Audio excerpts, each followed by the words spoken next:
remember, just to let you know, I'm going to be reading out what you've done. So I don't know if you're going to feel embarrassed doing that whole humble thing when I'm reading I've never had that before, but okay, go, yeah. Like, not, I've never been embarrassed. I've never had someone read out the stuff I've done. Well, I did. I've Googled it. I've got it all. I've got it all down. But right. I know. So you're gonna have to do this whole. You're humble. You got this.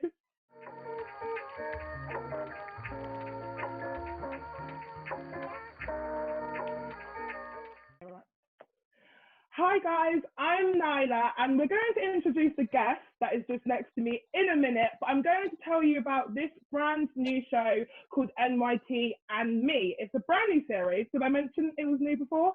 Where we demystify NYT and let you in on some amazing guests, all have something to do with NYT, whether they were members, staff, or even current members. We're going to have current members here, so if you want to be on the show, just DM National Youth Theatre and let them know.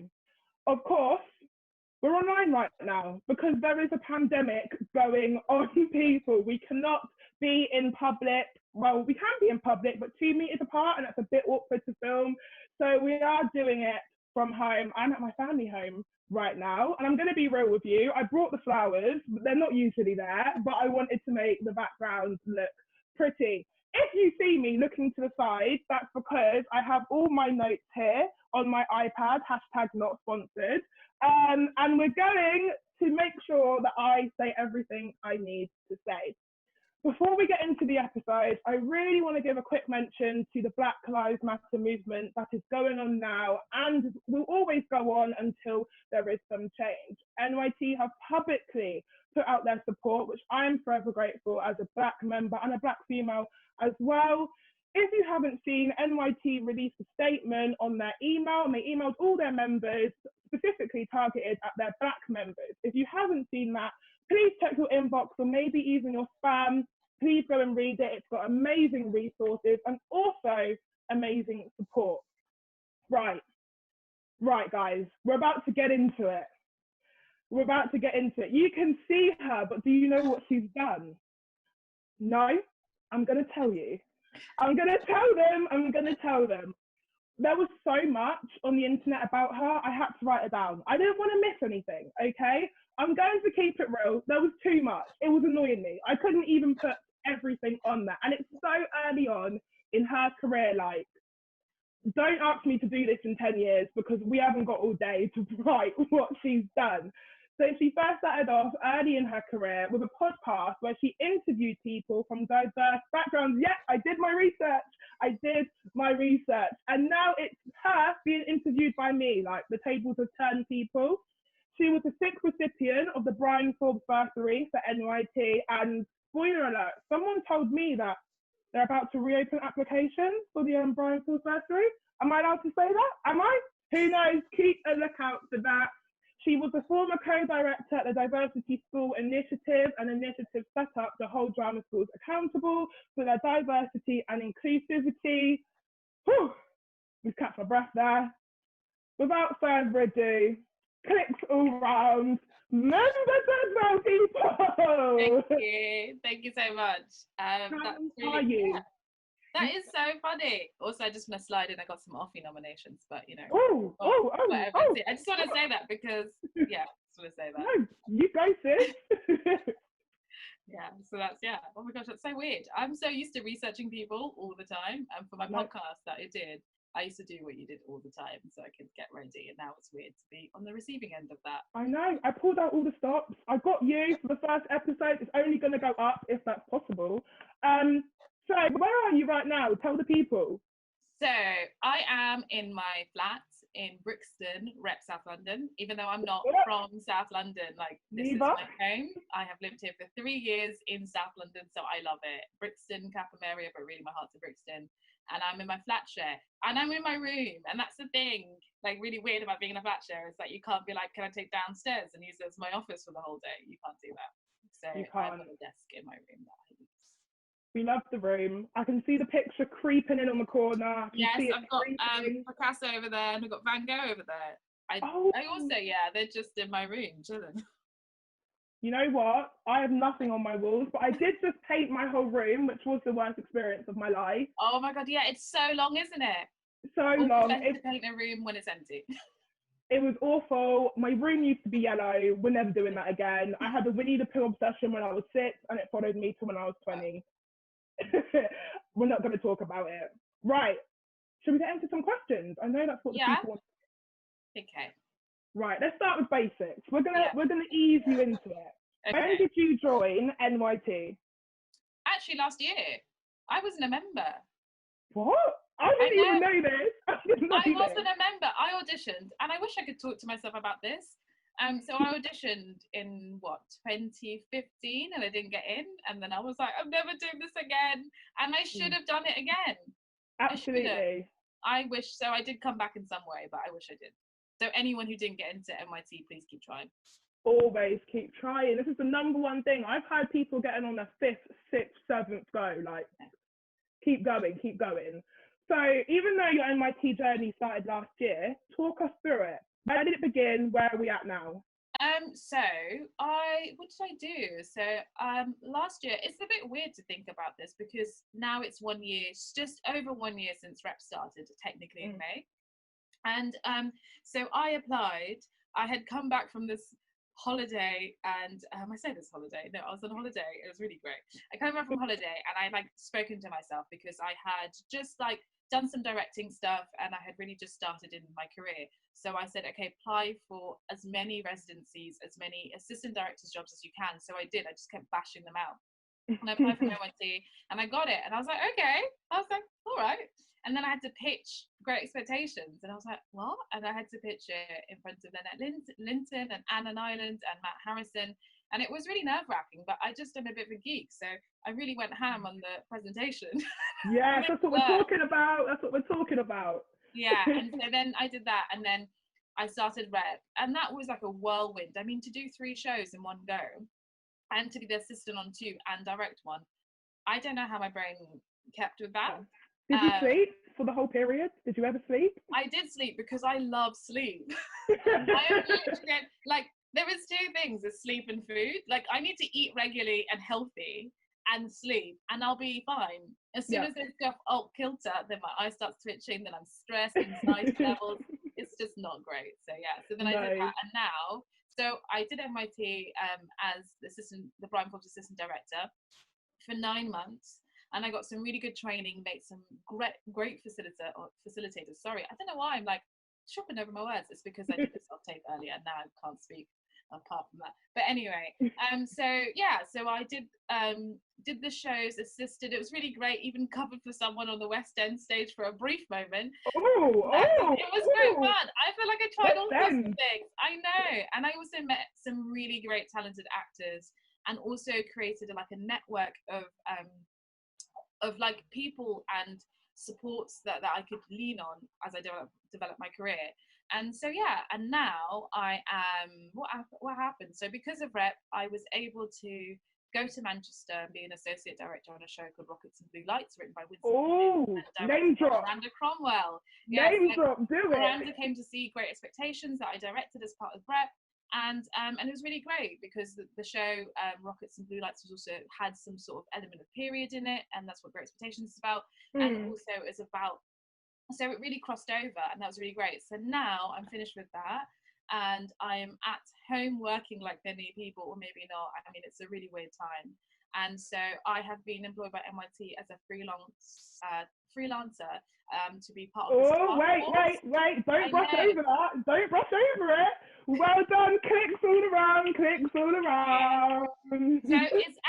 it's amazing. We had our first meeting this morning, and it was like 150 freelancers from all different aspects of the industry, and also true representation in terms of disability, ability, race. I mean, I say true, like as near enough as we can be. There was a high percentage of those who are identified as working class, and I think that's really important in how we move forward in terms of protecting freelancers and really making sure that we are not forgotten. Because NYT, if you may not know, a lot of members, when you interact with your facilitators and the people who run your courses, they're mainly freelancers. So yeah. Absolutely. That is the best advice. Freelancing is such a big part of this industry. Fortunately and unfortunately, it doesn't mean it's consistent, but when you get it and when you do that work, it just feels that much better. So our next question is, people watching wanting to excel at NYT like you did, and you did it in a year, what is one piece of advice you would give them? Really try and just find yourself. I think NYT is really, really great at developing people and their personality, and they will make sure that they find a space for you. And so if you show yourself, your true self, as like your quirky self, I just think that makes it just more interesting. Like, sorry, I've got dead leg. If you are I'm a bit readjust. So if you are like really into specific things, like just in terms of music, in terms of art, in terms of poetry, I think really like enjoy those skills. They're so useful for shows. So useful. Absolutely. I you know what? Anything you say I just agree with, because I'm just, how did I even get you on the, we're not going to talk about that. We're not even going to talk about it. So, as people might have heard earlier, you directed Frankenstein for 2019 Rep Company. What was the biggest challenge? What did you think? How am I going to get over this? I was going to say, I directed Great Expectations. I wish Frankenstein. Oh my God, why do I always say Frankenstein? It's all right. I mean, I was there for both. You co-directed it. That's what you did. And on my notes, it says Great Expectations. Why did I say Frankenstein? I think the really challenging thing about Great Expectations that I find really scary is that usually when I direct plays or look at plays, I'm really trying to look at diverse writers and that lens. And I don't normally look for classics like Dickens and stuff, because I don't feel like it's always my world, and it always like there's so many issues in Great Expectations about like sexism and like Miss Havisham and Estella, like all those like rigid feminists, rigid ideas of women. So I had to be true to who those people are and why they're doing that, and not be like, oh, Miss Havisham and Estella are just like cranky old women. Like, they're not old women. Estella's quite young, but like they're not, that we can't just other them. So that was a really big challenge, in making sure that it was relevant for today and relevant to me, and making sure that it was relevant to the company. So I always, from day one, I'm like, don't worry about acting like you're in a period play. Just be yourself with just different rules. Like, how would you act in a society that just has different rules? And so, yeah, I had to continuously try and bring Dickens to me. And that was really a challenge. Yeah. I just want to say, I watched the plays. I watched all three in like a week, which is like, that's crazy. It was a whirlwind. And Great Expectations, can I just say, the 4-star play, 4-star people, I see the reviews. The reviews are raving about a lot of cast members, a lot about your direction as well. Well, I spoke about Frankenstein, we might as well talk about that as well. And then the other play, which was, so we did Great Expectations, we did Frankenstein, and we did Midsummer Night's Dream. Yeah. I did Shakespeare, so the fact that I couldn't remember the third name, I was like, wait, what is it? And I do English at uni, and so you directed on the other two. How did you navigate that? It was really strange, because I think that I had to get into the mindset of the two other directors as well. And like Frankenstein was new writing, so I think that was also really valuable for me to be in a space where it was a play that is continuously in development. And then the other one was an adaptation as well, Midsummer Night's Dream, and a shortened one. And I love A Midsummer Night's Dream, and I think I really enjoyed just how fun and how far Matt went with it, Matt Harrison, who directed it, because it really taught me how to deal with a concept and how to be like, okay, Midsummer Night's Dream, for any of you who don't know, Midsummer Night's Dream was set at the seaside in this town that was dying, like many seaside towns who are facing financial crisis because of lack of tourism and other issues of government funding. So I was looking at that community and just making sense of it. And so, yeah, it was so much fun having that concept. And also Frankenstein was just in itself a whole other thing. We had VR headsets, and it was like trying to bit together this story, this classic that was changed. Like, it was another thing. And I think each show was just giving me such a different taste of how to work on a play. Yeah, absolutely. As I said before, you were rehearsing and doing all these shows simultaneously. That's why I'm getting confused. That's why you were getting confused. It was just insane. Yeah. The Rep Company we can talk about a bit later, but insane the amount of work that goes into those shows. Yeah. Got a quick question here. Directing or acting? You know, I think about this a lot. I do think about it a lot. And I know one reason why I really like being a director is because I can really geek out and really have that fun time, like making concepts and exploring and like being like, how could we do this? How could we try that? And that's always like what I'm doing, like in my head, trying to imagine what's going on. The fun thing about acting, I don't know, I love acting. There's something really playful about it. So I don't know, but I think at this stage it's really weird because I think that I always thought I would direct a lot later on. I would just try it and see how it goes, and I'd act more.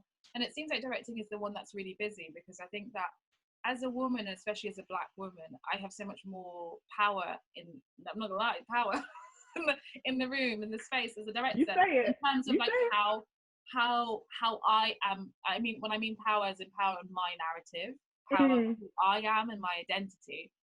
While as an actor, it feels so much like I get all these you get these castings and people are telling you what you think, or telling you what they think Black women are, and you're like, no Black woman would be like that, or I'm not that person, or no woman's like that.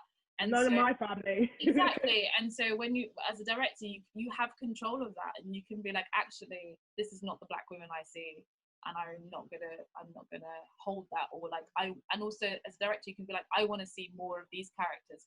How can we do that? Because if I get a script, like, you know what, like my thing, if you saw Great Expectations, I was really like, I love the gender swap and lean into that. And if people felt more non-binary, I'm like, let's use that.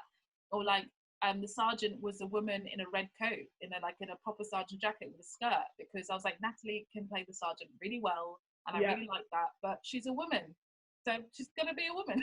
So absolutely. Big up Natalie if you're watching this. You killed it, and did the rest of the cast. Absolutely smashed it. So I mentioned earlier about the Diversity School Initiative. Can you just tell us a little bit about it? Yeah, so the Diversity School Initiative is a campaign that was, I say campaign, no, it's a company, it's a non-profit company that was set up to tackle diversity and inclusion in drama schools. And right now it's probably at its busiest in terms of getting, like, it's at its busiest inside, so maybe the world doesn't see it. So we are meeting with drama schools that we are partnered with, and we are going in and helping change how the system is run and advising on how to better support their students from all different backgrounds. But particularly with Black Lives Matter, we've really been holding a space for Black students and helping them ask for the things that they need from their drama schools. So yeah, that's what I do. Oh, that was distinct. That was clear. That was rehearsed. Yes. I speak about that a lot, so yeah, it's in there. So you've already kind of touched on this question about the role you currently play within NYT. You are freelance. So just quickly tell the people, what are you going to do now you're in that position? I think what I'm going to do is, you know, it was really funny this morning. I was thinking about what could I do and how could I help this, and what position am I to speak in, like what can I offer? And I really thought that actually I'm going to try and fight for the things for emerging directors and emerging freelancers. I mean, I say directors, I mean all freelancers, because a lot of NYT members are going to be the next people who are writers, who are dramatists, who are directors, who are movement directors. I mean, there's so many people in the industry in so many different sectors right now who are NYT members, and they're always like, oh yeah, I went to NYT, and I'm like, that's amazing. So I think that what I'm going to try and really focus on and try and get with a group of people is fight for better support and better information and access for everyone to train as whatever field of freelancer they are. Yes, look at these answers. Like, you're just banging them out the park, aren't you? Okay, the Bryan Forbes Bursary, which I gave a little bit of a spoiler earlier. Can you tell everyone, what even is it? Okay, so the Bryan Forbes Bursary is a sum of money, which is £10,000 to, I know, look at that, I can give that money. I didn't even know that. Yeah. So it's a sum of money you get to train and to be there. So it's just basically making sure that you as a director have enough to support yourself while you're training. And during that time, you work in the office as well. You become part of the team.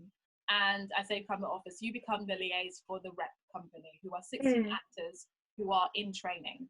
And so any facilitators who come in, you email them ahead of time saying, hey, Like, what do you need? What resources do you want in the room? And you help sort that out. And you are like, because I'm with them 24/7, I'm the best person for the facilitator to understand when trying to give materials, who's best for what. I can be like, oh, I think that person really like that, or that would be really good. So that's what you do for the first sort of 9 weeks, and then on you assist the other directors. And I think this year it's slightly different, where the Bryan Forbes is doing a sort of performance here, something. Well, it depends with COVID, we have to find out, but I think it's a slightly different route than I did. But it's always changing, but it's always flexible. So yeah, that's what you do. Oh, I know people are watching this are going to be super interested. I don't know when they're going to release the applications, but keep looking at NYT socials. Yeah. And I think soon I will be doing a talk on what it is to be assistant director. So yeah. Oh, you plug yourself, sister. You plug yourself. I mean, with NYT, with NYT, so they'll be providing that, so I can talk more about that and answer specific questions about the application process and everything like that. Because it's really weird being assistant director. No. Let me tell you, you claim it. You claim it. You are director, actor, everything in between. And I'm not being paid to say that, I promise. Okay. So, last question before we get into our quick fire round is, who have you met at NYT who's had a significant impact on you? Oh, that is Other so than me. hard. That is so hard, because I feel like I've moved around a lot, different countries, like to different countries, different schools. So it feels like sometimes it feels weird to have like a base. And I feel like NYT, the building itself, has become a space where I can go ask people questions and be there. So I think that I really like the whole office staff, and just they've been so supportive of me and my career. So I can't pick someone specific. I'm not gonna force you because everyone watching at home knows it's me. So I'm not gonna. Do you know what I mean? I won't make you say my name. It's fine. Yeah, okay. But yeah, the staff at NYT are amazing, and hopefully we'll have some of them on the show, because they really are the backbone of NYT. There's like so much that goes on in the background. And they're really keeping it going during this time, and really making sure that all the members are supported and get what they need out of this resource. So. Absolutely. So, quick fire round. We've got 5 questions here. Some are related to the industry, some aren't. Okay. You haven't got time to think. I need your answer. Okay. Okay. I don't want to put pressure on you, but that's fine. I don't know what I'm going to say. Yeah. Okay. Right. And I have, just to let you know, I have to have an answer. I can't get I don't know. Okay. Mood lighting. Favorite actor? Oh, who is it? Right now, I think it might be Michaela Cole, because I've been watching so much of her TV shows. That lady is revolutionary. Yeah. Revolutionary. Okay, who would win in a fight? 2 million ants or 3 lions? 3 lions, because 2 million ants is not actually quite a lot when you think about it. I'm going to say, lions. Yeah. Lions. We've got lions. What would you change about the industry if you could? I want the industry to be more accessible for all, at all stages. Yes. Have you enjoyed this episode of NYT and Me? Yes, I have. And I'm so glad to be the first one. Oh, gosh. I know. First. And lastly, where can the viewers find you if they want to see more of your work, or just, to stalk you? Okay, best place to find me is Twitter, because on Instagram I'm private, and I'm also very much, I realise, quite a private person, but on Twitter I'm not. Yeah, so what is your Twitter at, just so people know? My Twitter is at Mumba_Jasmine, MUMBA_JASMINE. Why I had to think about my middle name, how to spell it, I don't know. You know, there's a little bit of a beat there. I don't know if the people who do mixtape at NYT heard that. Like, you might want to... Those guys are so good. They're so good.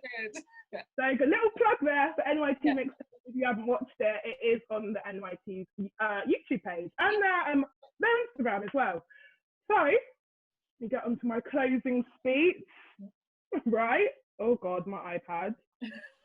Not sponsored, I promise. But if Apple are watching and want to give me a brand new iPad, that'd be great. So I know, and for Mumba as well. Yeah, thank you. That'd be great. So that is it for episode 1 of NYT and Me. Thank you to the amazing Mumba for kicking off series 1, and of course, you guys for watching. Remember, if you loved this episode and you want to see more like it, please sound off in the comment section below, right below, and tell us what you loved about the episode. If you did love it, you know, you can tell us. If you didn't, just pretend you did. It will help my self-esteem. So please like, share, and remember to DM NYT on Instagram and let them know who you want to see, what questions you want to put to people, and I'll do my best to make that happen. The next room of guests, just to give you another little spoiler, yeah? I can't talk. I can't even tell you. I was so excited. I was like, who is it? All I want to say is, if you turn your TV on, they're probably there. So that is it. I think I thought, yeah. Oh, that's great. Okay. Right. Okay, well, I'll see you on the next one. Peace.